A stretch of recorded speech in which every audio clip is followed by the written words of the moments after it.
Hi there, Ted Hargay from Marketing for Hippies. I just led a weekend workshop and we were talking about business model in it, and this was something that came up that I realized I'd never made a video about, but is very important. So you can see my beautiful drawing here. If you can imagine this faucet, this is all the ways that clients might come into your business, all the tactics or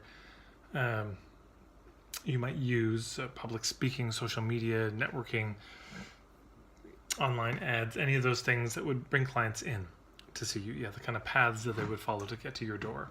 And then this bucket here is where that's your business model. That's the container where all the water collects. And one of the things that can happen with a business, I'll just take a second to draw this, what I talk about often is you might have a hole in your bucket. And so water comes in and it leaks out. And the instinct there is to, because of course you wake up in the morning or a week later, no, there's almost nothing in the bucket. And you think, what I have to do is turn on the faucet harder to get more water to come in the bucket.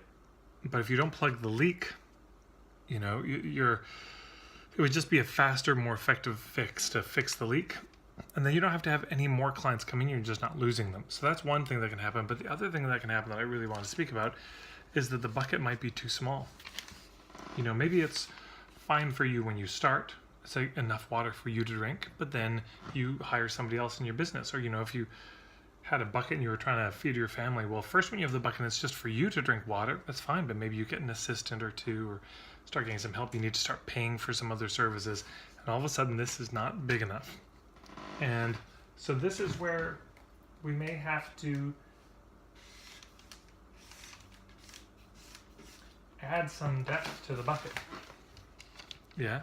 And all of a sudden now there's enough space in the bucket to feed us or give us water and also other people. So for example, when a bucket is too shallow, that just means you only have a few things that you offer. So maybe the only thing that you offer are one-on-one sessions. And that's just this top here. Or maybe that's you just do a few workshops or you only sell a few products online. Adding the rest of this would be adding other products or services, programs or packages that allow you to make more money. So not only do you do one-on-one sessions, now you also do weekend workshops. And now you also sell a few online packages based on particular issues. Now you also have ebooks, home study courses. Now you have people could buy 10 sessions with you at once instead of just one at a time. That type of thing. Yeah. So you make a more robust business model, that there's more that you're offering. There's more that people could buy. And if you do that, suddenly your whole business becomes a lot more sustainable. You're able to get enough water to drink, all of it, and you have enough water to give to everyone on whom your business depends. So that's something to think about. If money is tight, if you've been struggling and you never seem to be able to quite make ends meet, consider that there may be one of two challenges. One is there's a leak in the bucket. The bucket's big enough, but it's got a leak, meaning people come to your website but then leave.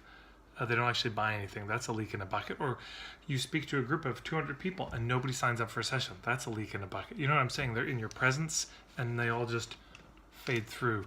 You lead a weekend workshop and nobody signs up for one-on-one stuff. You have hundreds of one-on-one clients that you see throughout the year and none of them ever come to your workshop. That's a leak in the bucket. When these levels of the sales funnel, the business model don't connect with each other, that's a leak. So it could be that there's a leak, but it also might just be that it's not a big enough bucket to hold enough water. So I invite you to consider what it is. There's a great resource I'd recommend. I'll put the link below, an ebook I think it's actually a print book by a colleague of mine, Andrea J, called Pink Spoon Marketing. And she goes well in depth into this whole question of business model. I've got a bunch of other videos about business model. I'll put a link here as well for that. But this question of business model is very important because whether your business is profitable or not does not come down to marketing. It comes down to, does your business model work? Whether your business can sustain you is not a question of, is your marketing on point? It's a question of, do you have a business model that works? Yes, and the marketing too. But if you have a lot of really good marketing and no business model, it's just... It's a bucket with no bottom to it, and water will just pour right through. And if you have a business model with no marketing, well then you've got this amazing, beautiful well-designed bucket but no water coming in. So we need both. But often I see people put so much attention on the marketing, on trying to turn the faucet on harder, and they never think about, are there leaks or could we make this bigger? Okay, that's the whole thought. I hope you got something out of that. Feel free to put any questions below. Thank you very much.